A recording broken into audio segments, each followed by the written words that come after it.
Einstein's theory of relativity is based on two principles.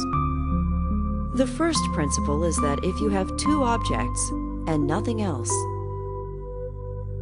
then it's not possible to tell which object is moving and which object is standing still. This is true even if one of the objects is an entire planet. From the perspective of Adam in the spaceship is standing still, and it's the planet that's moving. There is no experiment Adam can perform to let him know if he is moving. For example, if he throws a ball up in the air, it'll go straight up and down just as if he was standing still. From the perspective of Sarah, the ball is already moving with the spaceship, and the ball keeps its forward momentum when Adam throws it up in the air. This is why, from Sarah's perspective, the ball looks to Adam as if it is moving straight up and down. Adam's view that the spaceship is standing still is just as valid as Sarah's view that it's the planet which is standing still. After all, from the perspective of a third observer, it's the sun which is standing still, and both the planet and the spaceship are moving around it. And from the perspective of a fourth observer, the sun is moving at great speed through the galaxy, along with the planet and the spaceship. In general, any observer can believe that they're standing still, and that the rest of the universe is moving around them. And every observer is equally correct. It's not possible to tell which object is moving, because in the absence of a force, all objects will continue moving in the same direction with the same speed forever. Objects slow down here on Earth only because of the force from friction and air resistance. Einstein's theory of relativity is based on two principles. The first principle is that it is not possible to tell which object is moving and which object is standing still. Every observer is correct in thinking that they are standing still and the rest of the universe is moving around them. The second principle that Einstein's theory of relativity is based on is the speed of light is the same for all observers.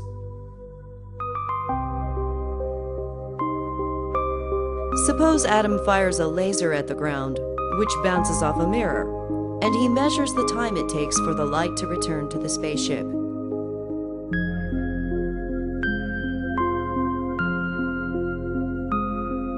From Adam's perspective, the laser light goes straight up and down.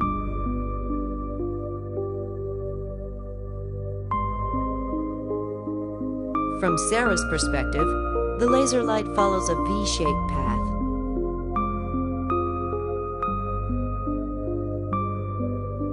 The V-shaped path is longer than the straight up and down path.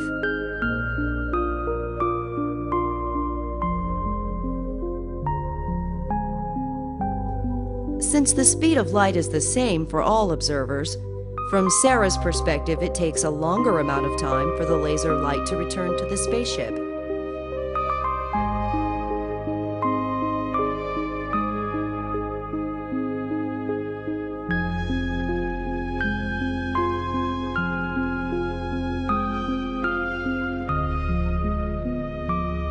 But if Sarah looks at Adam's clock, she will see that his clock reads less time in between when he fired the laser and when he received the reflected light back.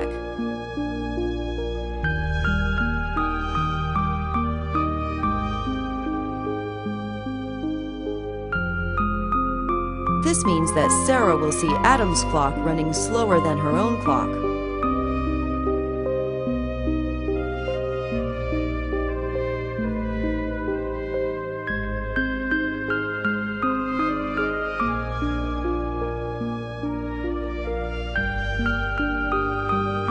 The closer that a spaceship approaches the speed of light, the slower the time inside the ship will flow.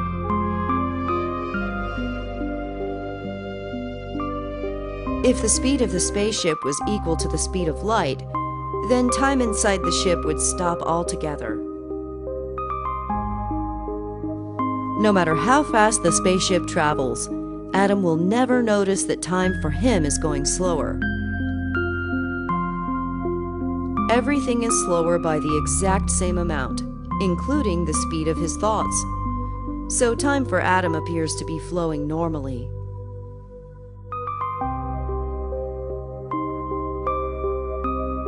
From Adam's point of view, his ship is standing still, and it's the rest of the universe that's moving.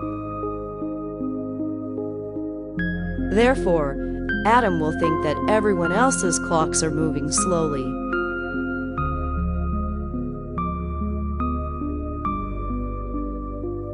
Suppose there are 3 ships moving together, and Adam fires a laser to the 2 other ships.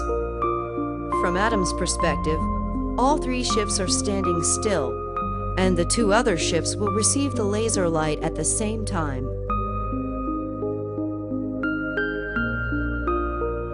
Sarah sees the light from both lasers move at the same speed.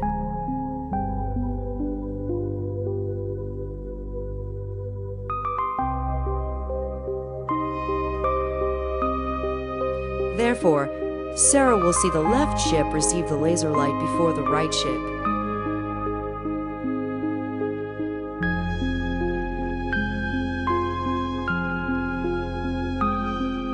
But we know that the clocks on the 2 ships read the same time when they each receive the laser light.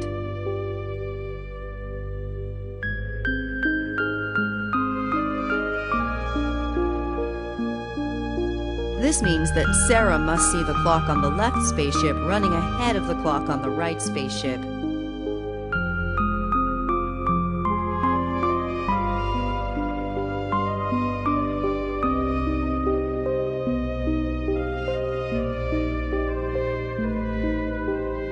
From Sarah's point of view, time on the left ship is running ahead of time on the right ship. From Adam's point of view, the time on both ships is the same. Suppose that Adam sends a command for all the ships to fire their engines at the same time.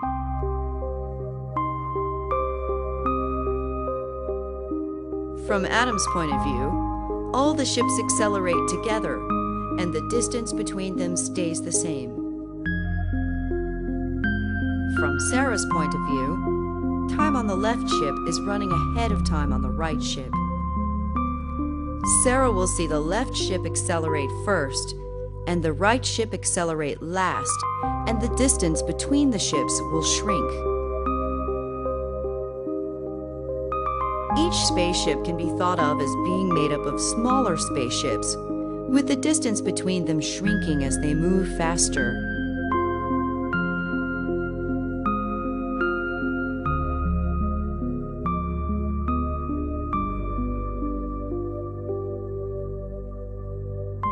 The closer a spaceship approaches the speed of light, the shorter it becomes.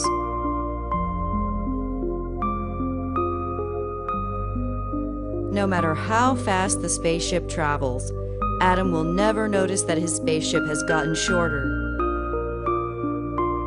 Everything inside the spaceship has gotten shorter by the exact same amount, including Adam himself and all his rulers, so everything inside the spaceship will look normal to Adam. From Adam's point of view, his ship is standing still, and it's the rest of the universe that's moving. Therefore, Adam will think that it's the rest of the universe that's gotten shorter.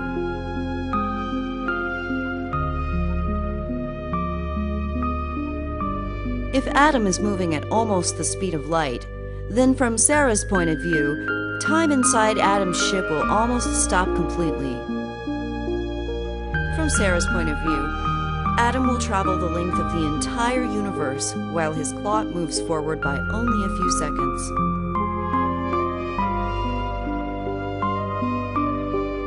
From Adam's point of view, time inside his ship is running normally.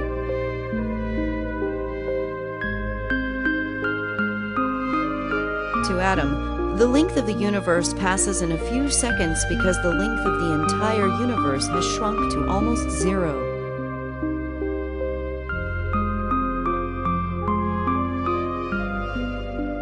Suppose two ships throw identical balls at each other.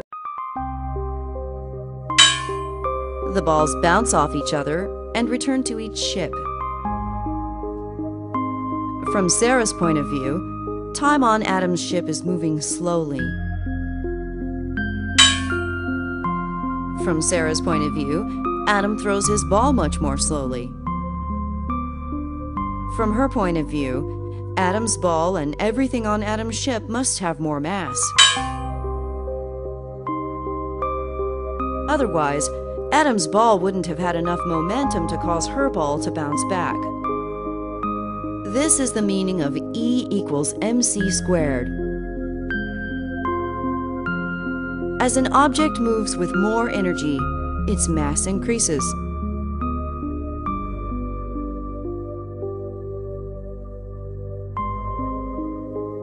This is why nothing can travel faster than the speed of light. As an object gets close to the speed of light, its mass becomes so big that an infinite amount of energy would be required to move it faster.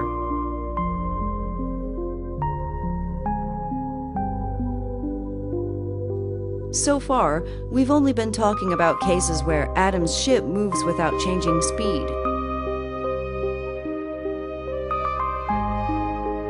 But if the ship tries to change speed, then things are different.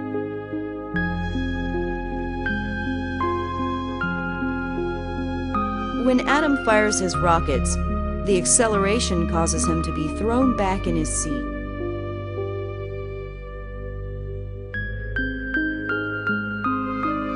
From his point of view, the spaceship is standing still, and it's the rest of the universe which is accelerating. From his point of view, there must be a gravitational field causing the entire universe to accelerate. From Adam's point of view, it is this gravitational field which is causing him to be thrown back in his seat. From Adam's point of view, the force from his rockets exactly balances the gravitational force, causing his ship to stay in the same place. Adam sees the entire universe affected by this gravitational field, including rays of light. Since light must be the same speed for all observers even though it is affected by gravity, this means that gravity must also affect the rate at which time flows.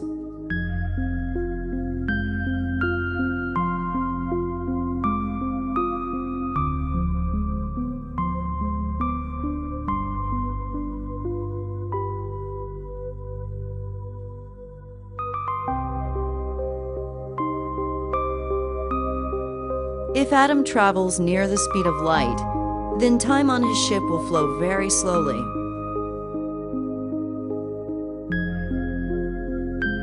When Adam returns, only a few minutes will have passed for him, but many years will have passed for Sarah.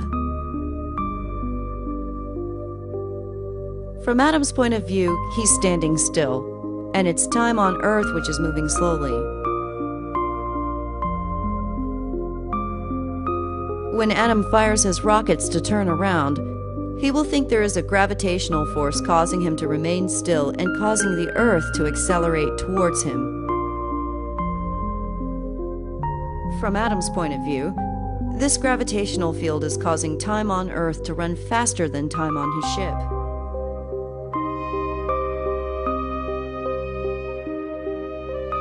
This is why, from Adam's point of view, more time has passed for Sarah than for him.